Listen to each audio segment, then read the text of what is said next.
ನಮಸ್ಕಾರ ಸ್ನೇಹಿತರೆ, ಭಕ್ತಿ ವೈಭವ ಯೂಟ್ಯೂಬ್ ಚಾನಲ್ಗೆ ತಮಗೆಲ್ಲರಿಗೂ ಸುಸ್ವಾಗತ. ಸ್ನೇಹಿತರೆ, ದೇವರ ಕೋಣೆಯಲ್ಲಿ ಈ ಒಂದು ದೀಪ ಹಚ್ಚಿದರೆ ನಿಮಗೆ ಅದೃಷ್ಟ ಬರುತ್ತೆ ಅಂತಲೇ ಹೇಳ್ಬೋದು. ಯಾರಿಗೆಲ್ಲ ಅದೃಷ್ಟ ಬೇಕೋ ಅವರು ದೇವರ ಕೋಣೆಯಲ್ಲಿ ಈ ದೀಪವನ್ನು ಹಚ್ಚಿ ಹಾಗೂ ತಮ್ಮ ಇಷ್ಟಾರ್ಥಗಳನ್ನು ದೇವರಲ್ಲಿ ಪ್ರಾರ್ಥಿಸಿಕೊಳ್ಳಿ.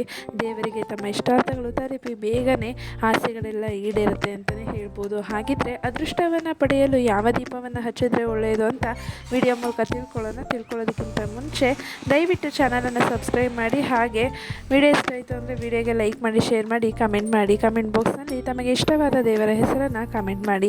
ಸ್ನೇಹಿತರೆ, ದೇವರ ಪೂಜೆಯನ್ನು ಮಾಡುವ ಮುನ್ನ ದೇವರ ಕೋಣೆಯನ್ನು ಶುದ್ಧಗೊಳಿಸಿ ಹಿಂದಿನ ದಿನ ಹಾಕಿಟ್ಟ ಹೂವು ಮತ್ತು ಬತ್ತಿಗಳನ್ನು ತೆಗೆದು ದೇವರನ್ನು ಪೂಜಿಸುವ ಸಂಪ್ರದಾಯವಿದೆ. ಅದೇ ರೀತಿ ದೇವರ ಮುಂದೆ ದೀಪವನ್ನು ಕೂಡ ಹಚ್ಚಿಡಲಾಗುವುದು. ಕೆಲವರು ತುಪ್ಪದ ದೀಪವನ್ನು ಹಚ್ಚಿಟ್ಟರೆ ಇನ್ನು ಕೆಲವರು ಎಣ್ಣೆ ದೀಪವನ್ನು ಹಚ್ಚಿಡುತ್ತಾರೆ.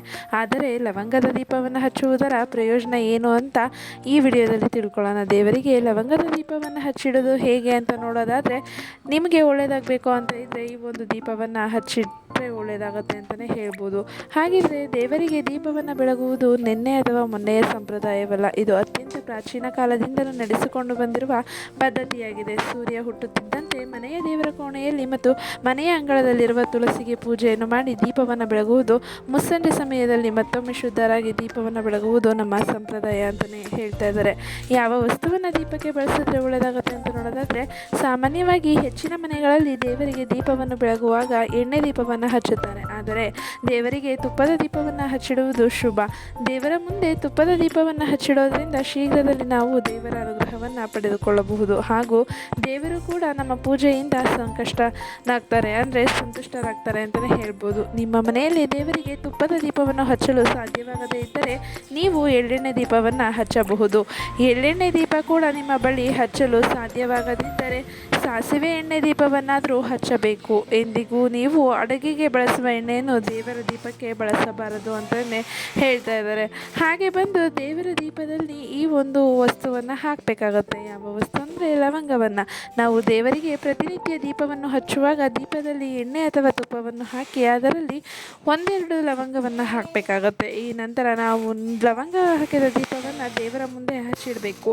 ದೀಪವು ಚೆನ್ನಾಗಿ ಉರಿದು ತಾನಾಗಿಯೇ ತಾನು ಆರಿದ ನಂತರ ದೀಪದಲ್ಲಿದ್ದ ಲವಂಗವನ್ನು ತೆಂಗಿನ ಮರದ ಕೆಳಗೆ ಹಾಕಬೇಕಾಗತ್ತೆ. ಒಂದು ಕಡೆ ನಿಮಗೆ ತೆಂಗಿನ ಮರ ಇಲ್ಲವಾದರೆ ಅಂತಹ ಸಂದರ್ಭದಲ್ಲಿ ನೀವು ಆ ಲವಂಗವನ್ನು ಯಾವುದಾದರೂ ಹೂವಿನ ಗಿಡದ ಕೆಳಗೆ ಹಾಕಬಹುದು. ಆದರೆ ಇಲ್ಲಿ ನೀವು ಗಮನದಲ್ಲಿ ಇಟ್ಕೊಳ್ಬೇಕಾಗಿರುವಂತಹ ಒಂದು ಪ್ರಮುಖ ವಿಚಾರ ಏನಪ್ಪ ಅಂತಂದರೆ, ಲವಂಗವನ್ನು ನೀವು ಶುದ್ಧವಾದ ಮರದ ಕೆಳಗೆ ಮಾತ್ರ ಹಾಕಬೇಕು. ನೀವು ಲವಂಗ ಹಾಕಿದ ಮರದ ಬಳಿ ಅಶುದ್ಧತೆ ಇದ್ದರೆ ಅದರಿಂದ ನಿಮಗೆ ಯಾವುದೇ ಪ್ರಯೋಜನ ದೊರೆಯೋದಿಲ್ಲ ಅಂತಲೇ ಹೇಳ್ತಾ ಇದ್ದಾರೆ. ಲವಂಗ ಹಾಕಿ ದೀಪವನ್ನು ಬೆಳಗೋದ್ರಿಂದ ಏನು ಪ್ರಯೋಜನ ಅಂತ ನೋಡೋದಾದರೆ, ಲವಂಗದ ದೀಪವನ್ನು ಬೆಳಗೋದ್ರಿಂದ ನಿಮ್ಮೆಲ್ಲ ಕಷ್ಟಗಳು ಕ್ಷಣದಲ್ಲಿ ನಿವಾರಣೆಯಾಗುವುದು.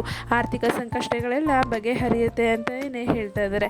ಹಣವನ್ನು ಆಕರ್ಷಿಸುವುದು, ನಿಮಗೆ ಇಷ್ಟದ ಉದ್ಯೋಗ ಪ್ರಾಪ್ತವಾಗುವುದು, ಮಾನಸಿಕ ಸುಖ ಶಾಂತಿ ವೃದ್ಧಿಯಾಗುವುದು, ಕುಟುಂಬದಲ್ಲಿ ಸಂತೋಷ ಮತ್ತು ಸಾಮರಸ್ಯ ಹೆಚ್ಚಾಗುವುದು, ಪತಿ ಪತ್ನಿಯರ ನಡುವಿನ ಸಂಬಂಧ ದೃಢವಾಗುವುದು. ಹಾಗೆ ದೇವರ ಪೂಜೆಯನ್ನು ಮಾಡುವ ಸಮಯದಲ್ಲಿ ದೀಪವನ್ನು ಹಚ್ಚುವುದು ಕಡ್ಡಾಯವಾಗಿರುತ್ತದೆ.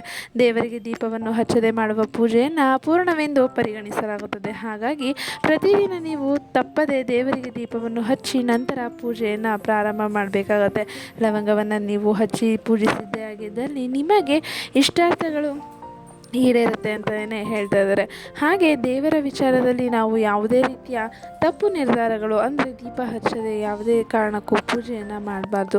ಯಾಕಂದರೆ ನಮಗೆ ಆ ಪೂಜೆಯ ಫಲ ದೊರೆಯೋದಿಲ್ಲ ಅಂತಲೇ ಹೇಳ್ತಾ ಇದ್ದಾರೆ. ಹಾಗೆ ನೀವು ಕೂಡ ಲವಂಗದ ದೀಪವನ್ನು ಹಚ್ಚಿ ಆರ್ಥಿಕ ಸಂಕಷ್ಟದಿಂದ ಮುಕ್ತಿ ಹೊಂದು ದೇವರಲ್ಲಿ ತಮ್ಮ ಮೊರೆಯನ್ನು ಇಟ್ಟರೆ ದೇವರಿಗೆ ತುಂಬ ಖುಷಿಯಾಗುತ್ತೆ. ಹಾಗೆ ನಾವು ಬೇಡಿದ್ದನ್ನೆಲ್ಲ ಕೊಡುತ್ತೆ ಅಂತಲೇ ಹೇಳ್ತಾ ಇದ್ದೀನಿ. ಸ್ನೇಹಿತರೆ, ಈ ಒಂದು ಮಾಹಿತಿ ನಿಮಗೆ ಇಷ್ಟ ಆಗಿದೆ ಅಂತ ಅನ್ಕೊತೀನಿ. ಇಷ್ಟ ಆಗಿದ್ರೆ ವಿಡಿಯೋಗೆ ಲೈಕ್ ಮಾಡಿ, ಶೇರ್ ಮಾಡಿ, ಕಮೆಂಟ್ ಮಾಡಿ. ಹಾಗೆ ದಯವಿಟ್ಟು ಚಾನಲನ್ನು ಸಬ್ಸ್ಕ್ರೈಬ್ ಮಾಡ್ಕೊಳ್ಳಿ. ಕಮೆಂಟ್ ಬಾಕ್ಸಲ್ಲಿ ನಿಮಗೆ ಇಷ್ಟವಾದ ದೇವರ ಹೆಸರನ್ನು ಕಮೆಂಟ್ ಮಾಡಿ.